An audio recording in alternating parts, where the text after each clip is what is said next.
मित्रों, ये कहानी एक ऐसे लड़के की है जिसमें सोच समझकर काम करने की बुद्धि का अभाव था। उसका नाम था रामरतन। वो उतावलेपन में कुछ भी कर बैठता था और बाद में पछताता था। उसके मित्रों ने व उसके माता पिता ने उसे कई बार समझाया पर उसके समझ में न आया।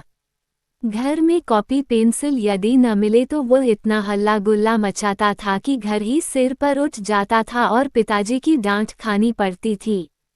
रामरतन के पिताजी ने उसे कई बार समझाया था कि अपनी चीजें यथास्थान खुद संभाल कर रखनी चाहिए। जरूरत पड़ने पर यदि कोई चीज न मिले तो भी कुछ देर धैर्य रखना चाहिए। धैर्य खो देना अच्छी बात नहीं है। रामरतन में सुधार नहीं आया। धीरे धीरे समय बीतता गया। रामरतन बड़ा हो गया और महाविद्यालय में शिक्षा ग्रहण करने के लिए शहर आ गया। शुरू में रहने का कहीं इंतजाम न था, इसलिए रामरतन एक होटल में ठहर गया। वह घर से बाहर पहली बार आया था।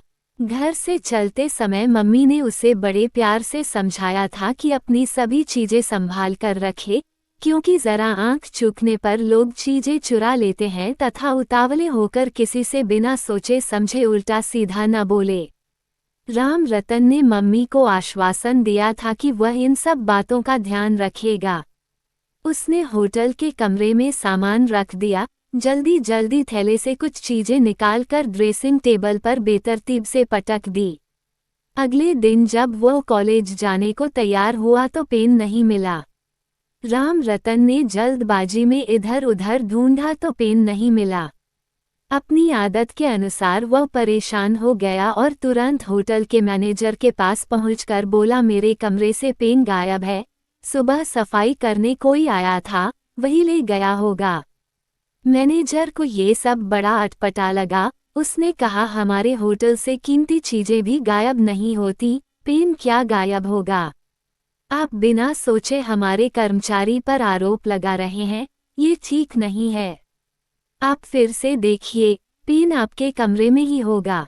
रामरतन अपनी जिद पर अड़ा रहा और कहता रहा कि पेन कमरे में नहीं है, यदि होता तो मैं क्यों कहता। मैनेजर को समझते देर न लगी कि रामरतन में अभी लड़कपन है, गंभीरता का अभाव है। वह स्वयं रामरतन के साथ कमरे में गया। वहां उसने पेन को ढूंढने में सहायता की। बारीकी से देखने पर पता चला कि ड्रेसिंग टेबल की दरार में पेन फंसा है। मैनेजर ने पेन निकालकर दे दिया और रामरतन से कहा, पेन खो भी गया होता तो भी ये बहुत छोटी सी बात थी, इसके लिए चोरी का इल्जाम लगाना उचित नहीं था। रामरतन शर्मिंदा था। उसने क्षमा मांगते हुए भरोसा दिलाया कि यह घटना उसे एक सबक की तरह याद रहेगा। इस घटना के बाद रामरतन बिल्कुल अपने आप को बदल लिया। इस कहानी से आपको क्या सीख मिला, हमें कमेंट करके अवश्य बताइएगा।